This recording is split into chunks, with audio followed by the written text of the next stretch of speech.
పరిస్థితి. అర్హులకు 15 లోపు ఇల్లు మంజూరు చేస్తాం. వెలుగుమట్లలో అక్రమంగా వసూలు చేసిన సొమ్మును పేదలకు ఇప్పిస్తాం. రెవెన్యూ శాఖ మంత్రి పొంగులేటి శ్రీనివాసరెడ్డి.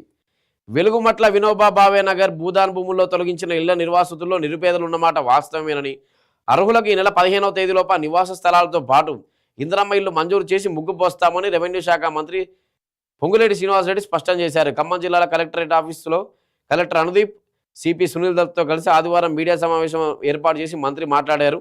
ఇళ్ల కూల్చివేత విషయంలో కొందరు రాజకీయ నాయకులు ఏది తోచిస్తే అది మాట్లాడుతున్నారని తెలిపారు. భూదాన్ భూముల్లో కొందరు 8 ఏళ్ల కిందట, మరికొందరు 7-8 నెలల కిందట మొత్తం 720 కుటుంబాలు గృహాలు నిర్మించుకొని నివసిస్తున్నాయని, కూల్చివేత అనంతరం పూర్తి స్థాయిలో సర్వే చేయడంతో నిజాలు వెలుగులోకి వచ్చాయని తెలిపారు. ఇల్లు కట్టుకున్న వారిలో కొందరు ప్రభుత్వ ఉద్యోగులు ఉన్నారని, కొద్దిమంది గతంలో ఇందిరమ్మ ఇల్లు పొందారని, మిగిలిన వారిలో పేదలు ఉన్నారన్నారు.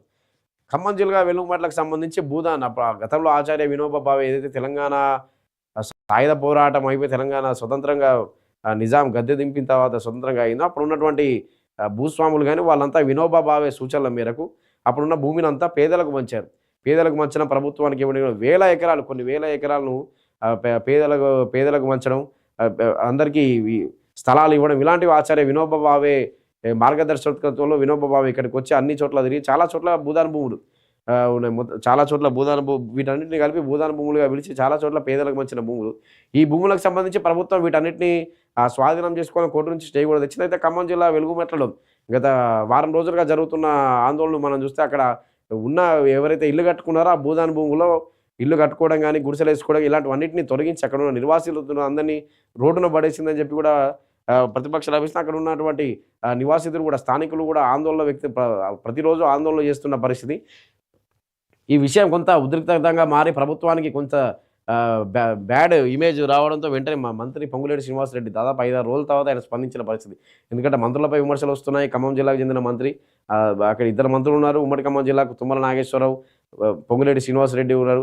రెవెన్యూ శాఖ పొంగులేటి శ్రీనివాసరెడ్డి. కాబట్టి మంత్రులపై వరుస విమర్శలు వస్తున్నాయి, ప్రతిపక్షాలు విమర్శిస్తున్నాయి. ఆందోళనలు తీవ్రతరం కావడంతో అక్కడ ఆందోళనలు కూడా వెలుగుమట్ల బాధితులకు సంబంధించి మంత్రి పొంగులేటి శ్రీనివాసరెడ్డి అక్కడ కలెక్టరేట్లో మీడియా సమావేశం ఏర్పాటు చేసి ఎవరైతే నిజంగా లబ్ధిదారులు ఉన్నారో, ఎవరైతే నిజంగా భూములు కొనుక్కున్నారో, అక్కడ చాలామంది బాధితులు చెప్తున్నారు, మేము వేరే దగ్గర స్థలాలు అమ్మి మరి ఇక్కడ కొనుక్కున్నాం, ఇప్పుడు ఇది ప్రభుత్వ భూమి అని మమ్మల్ని రోడ్డున పడేస్తే ఇలా అని. ఇప్పుడు నిన్న ఖమ్మం ఎక్కడైతే బాధితులు రోడ్డున పడేశారో వాళ్ళందరికీ పునరావాస కేంద్రం ఏర్పాటు చేశారు ఖమ్మంలో.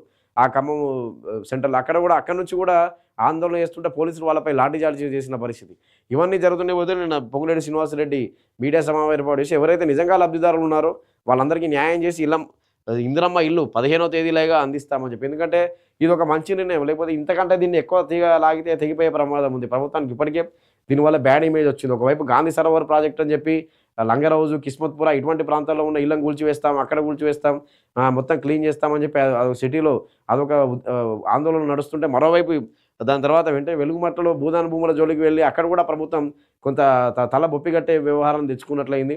ఈ భూములన్నింటినీ తీసుకుని, ఎందుకంటే వాటి ప్రక్రియ ఇవి నిజంగానే అక్కడ నిరుపేదలు ఉన్నారు, కానీ కొంతమంది అక్రమార్కులు ఉన్నారని అక్రమంగా స్థలం కాజేసిన వారు పొంగులేడు. వాటన్నింటినీ ముందే క్లియర్ చేసుకోవాల్సింది. అక్రమంగా ఎవడు స్థలాలు పొందాడు, ఎవడు నిజమైన లబ్ధిదారులు ఉన్నారు వాళ్ళందరికీ ముందే ఇందిరమ్మ ఇల్లు ఇచ్చి, లేదా ఎక్కడైనా నివాస స్థలం చూపించి, కట్టుకోవడానికి ఇల్లు చూపించి, లేదా ఇవి ఉన్న ఇంట్లోనే బీఆర్ఎస్ హయాంలో మిగిలిపోయిన పడావు పట్టిన డబుల్ బెడ్రూమ్లు ఎన్నో ఉన్నాయి. అటువంటి చోట్ల వాళ్లకు అంటే ఎక్కడో ఒక్కడ నివాస స్థలాలు ఏదో ఒకటి ఇచ్చి ఆ తర్వాత ఈ ప్రాసెస్ అక్కడ ఉన్నటువంటి ఇళ్లను కూల్చివేయడం కానీ, గుడిసెలను కానీ, చెట్టులను కానీ కూల్చివేస్తే ప్రభుత్వానికి ఎటువంటి అపఖ్యాతి రాకపోయేది. కానీ ముందే వెళ్ళి అక్కడ ఉన్నట్టు వెలుగుమట్టలో అందరినీ ఖాళీ చేయించాలి, అది చేయించాలని చెప్పి చేస్తే వెంటనే ఉవ్వెత్తున ఆందోళన అయిపోయింది. ఇప్పుడు రాష్ట్రంలో హాట్ టాపిక్గా మారిన ఇష్యూ ఇదే. వెలుగుమట్టలో ప్రతిరోజు అక్కడ ఆందోళనలు కొనసాగుతున్నాయి. చాలామంది ఆవేదన వ్యక్తం చేస్తూ వాపోతున్నారు, మేము ఎక్కడో ఇల్లు స్థలాలు అమ్ముకొని ఇక్కడ కట్టుకున్నాం, ఇక్కడ బాగుంటుందని చెప్పి ఇక్కడ ఇల్లు కట్టుకుంటే ఇక్కడ నుంచి వెళ్ళిపోమంటే ఎలా వెళ్ళిపోవాలి, మోసపోయాం మేము అని చెప్పి. దానికి సంబంధించి క్లారిటీ చాలా అంటే అంతా అయిపోయిన తర్వాత మంత్రి పొంగులేటి శ్రీనివాసరెడ్డి అంటే బాధితులు రోడ్డున పడ్డ తర్వాత